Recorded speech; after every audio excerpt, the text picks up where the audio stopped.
Saudara-saudaraku yang terkasih, selamat berjumpa di Renungan Harian di channel Katolik kita.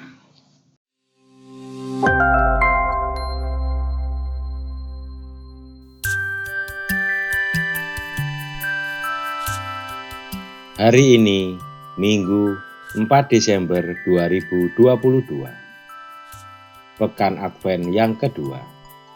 Bacaan diambil dari Injil Matius, bab 3, ayat 1 sampai dengan ayat 12. Pada waktu itu, tampillah Yohanes Pembaptis di padang gurun Yudea dan memberitakan, "Bertobatlah, sebab kerajaan surga sudah dekat." Sesungguhnya, dialah yang dimaksudkan Nabi Yesaya ketika ia berkata, "Ada suara orang yang berseru-seru di padang gurun, persiapkanlah jalan untuk Tuhan, luruskanlah jalan baginya." Yohanes memakai jubah bulu unta dan ikat pinggang kulit, dan makanannya belalang dan madu hutan.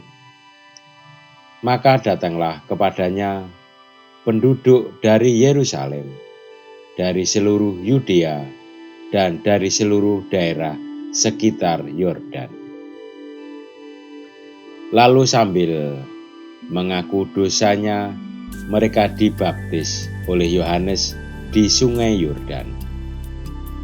Tetapi waktu ia melihat banyak orang Farisi dan orang Saduki datang untuk dibaptis, berkatalah ia kepada mereka, "Hai kamu keturunan ular beludak, siapakah yang mengatakan kepada kamu bahwa kamu dapat melarikan diri dari murka yang akan datang? Jadi hasilkanlah buah yang sesuai dengan pertobatan.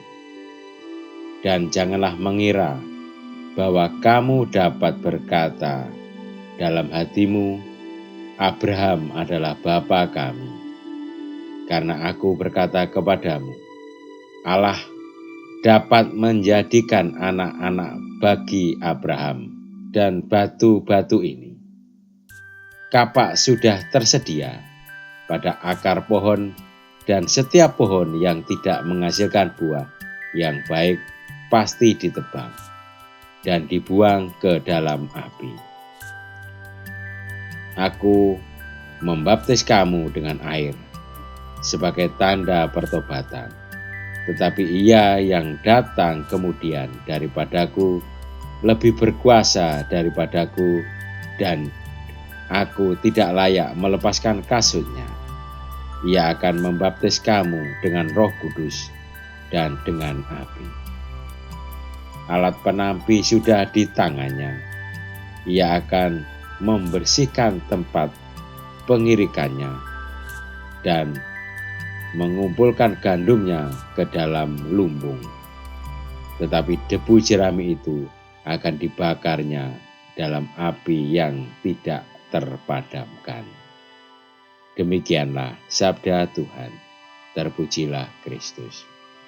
Saudara-saudariku yang terkasih, harapan masa depan yang cerah merupakan suatu yang dirindukan semua orang.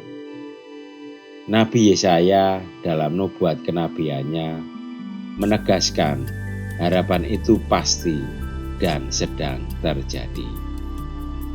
Akan muncul Tunggul Isai yang akan memberikan rahmat penebusan kepada banyak orang yang percaya.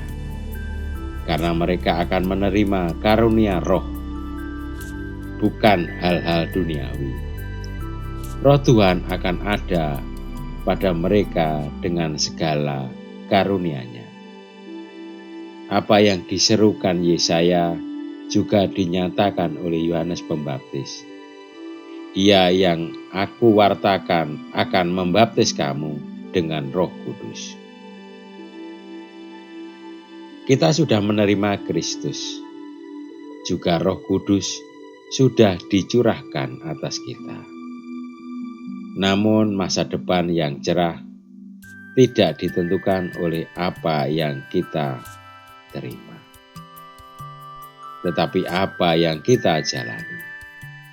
Kita akan dihakimi seturut kekayaan rahmat yang kita terima. Banyak yang kita terima, lebih banyak pula yang akan dituntut dari kita. Kekayaan terbesar, yakni Roh Kudus dan penebusan Kristus, sudah kita terima. Kita dituntut hidup di bawah bimbingan Roh Kudus dan berusaha kudus sama seperti Allah kudus adanya. Bisakah kita menjadi kudus? Banyak santo atau santa berasal dari kalangan umat biasa, awam, sederhana, yang menjadi teladan kekudusan bagi kita. Mereka menjadi kudus bukan karena melakukan pekerjaan besar dan luar biasa, tetapi justru karena tekun dan setia dalam pekerjaan kecil, dan pekerjaan mereka hanya dengan jujur, penuh cinta kasih, setia, mengikuti ekaristi, bertekun dalam doa, menerima sakramen-sakramen dan pertobatan dalam hal amal kasih.